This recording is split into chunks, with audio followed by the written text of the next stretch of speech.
What's up, guys? So some of you are probably wondering, where the heck have you been, Fry? We haven't seen video in like a week. You probably thought I like passed out in a strip club and ended up in like a cougar den. Hasn't happened yet. There's been a couple things happening. One, the clutch is blown on the 450. I'll go into full detail on this video of that. Very, very big detail on that. And somewhere along the lines, I really hurt my wrist like a week ago, and I haven't been able to really even open doors. So riding the CBR was out. And the 250 is now a parts bike for a little while. So I had no bikes and no ability to ride them. So that's what happened there. Plus all my travel. Just no time, it hasn't happened. So don't worry, I'm still here. I haven't died, I'm still around, and I have some really good content coming for you guys very, very soon. I started to get this like infatuation with like time-lapse after I helped Motornosity take apart his CRF. So we're gonna do kind of a similar thing today with the clutch on the 450, because dude, that stuff's cool. Like, it's just straight up cool. But before we start, this is my new favorite shirt. You may or may not be able to see it, I can't tell because you're up on a shelf and I couldn't focus you in. So this whole thing might be blurry, but I've ran out of craps today. So I got this from my buddy Caleb. He runs or works for one of the two for a company called Union Growlers. They sell beer paraphernalia such as Growlers, t-shirts, stickers, koozies, stuff like that. By the way, look up T-koozie on Urban Dictionary. It's fucking hilarious. So then he sent me some shirts. This is my new favorite one right now. And I just want to say thank you really much. These are like high quality stuff. I don't get a whole lot of stuff sent to my P.O. box, and when I do, I get really excited. The company is for a good cause. He donates all the proceeds to charities. They're on his website if you want to check it out, uniongrowlers.com. I'll either have it on the screen or down below. There's an Instagram and a Twitter you can also go follow. Those will be down below as well. Go ahead and buy some of his shirts. It's for a good cause. And dude, these are freaking amazing. So thank you. Thank you for sending me these. It's awesome. So before we start with the clutch, I want to remind you we are in the great country of Texas, and it is insanely hot. So you could probably tell I already have a gleam to me, or a sheen, whatever the fuck it is. It's because I'm sweating profusely a lot, because it's 100 and something outside. Plus in my driveway, for some reason, it's just an oven. We'll call it Auschwitz. It's super hot. So I'm sweating like a pig. Sorry about that. But first things first, always put bug spray on out here, because we have mosquitoes. There's one right here.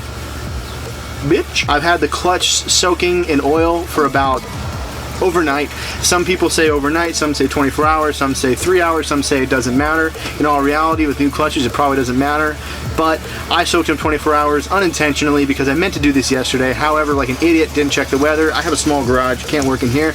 Brought the bike outside, started raining on me. So now they soaked overnight. You're also supposed to wear gloves. I do not have any decent gloves for this, but it's okay because motor oil is only known to the state of California to cause cancer and birth defects, and we're, again, in the great country of Texas. So it doesn't apply to us. Let's go out there, and I'm going to show you guys how to do this in time-lapse. I might do a voiceover. I don't know. I might put text down below.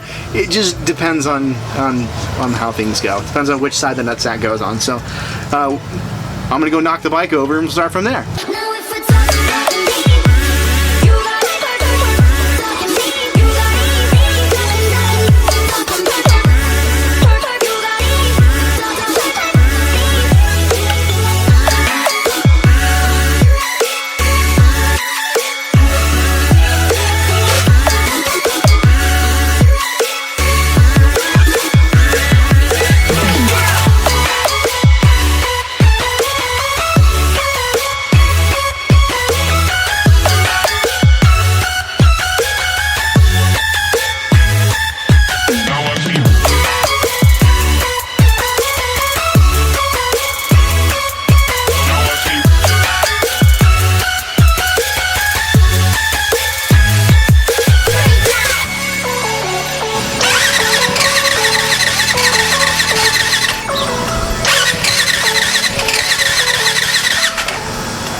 Wow!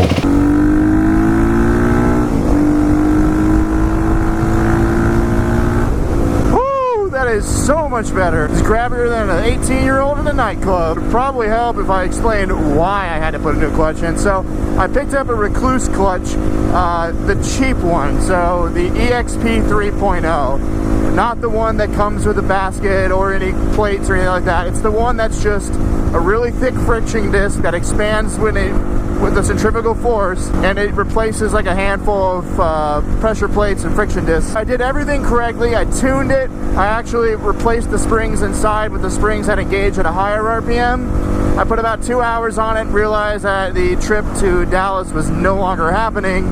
So I was going to use it for off-road only. Well, I'm still going to use it for off-road only. And because for street, it's just, I can't get behind it. It's a little too weird, I guess is the word. I don't know. Its intention is to slip, and it does. Not like your clutch is gone or anything, but it does slip when you give it some juice. So I put the stock clutch back in, all the plates back on, and then it was slipping real bad. So I pulled it out, and apparently within like 2 hours, two of the friction plates were ripped to shreds, just demolished them. So it's still usable. It's not completely horrid. So I bought a whole new clutch pack for street use, and I'm using the old one for the Rekluse. I will say though, even though the Rekluse will tear up your friction pads real quick, and that was stock friction pads, God knows how many miles were on them. They do sell their own friction pads, which are probably better. I don't know, didn't buy them because I am cheap. And then for off-road use though, it will be amazing. I haven't been able to like full on off-road it, but I am really excited because now I don't have to worry about the clutching. I can just sit there and focus on my lines, focus on whatever I'm doing, and not have to worry about the clutch. I'm going to improve really fast, but I'm going to pull it off when I'm on the street and use the regular clutch for the street. Problem solved. So I'm happy with it. It was $400, not even, because it was tax-free. But for the price, shoot, you can't beat it. We'll have another full review when I actually get it into the dirt. A couple of the things that I was wondering about when I got it that wasn't fully clear to me is engine braking. And engine braking does work, and it works very well. The clutch doesn't. Imagine like you're only using the clutch, you're only pulling it in when it's like at a very low speed, when it's like about to die, and that's how it kind of operates. You can adjust it, but engine braking, definitely. Can you clutch up wheelies? Oh, hell yes, you can. You do have to really dial it in right. You have to follow the instructions and do what it tells you to do. It does say not to use it with anything other than stock gearing, which puts a lot of force on it, which, whoops-a-daisy. I was using it on street tires for a little bit, so I'm sure that didn't help. But, I mean, even on the street, if you're kind of like wanting to teach someone how to ride a bike and have never used a clutch before in their entire life, throw it in there. Let them learn how to use it with that. It's a really good way to learn how to ride if you're really, really lazy and afraid of stalling.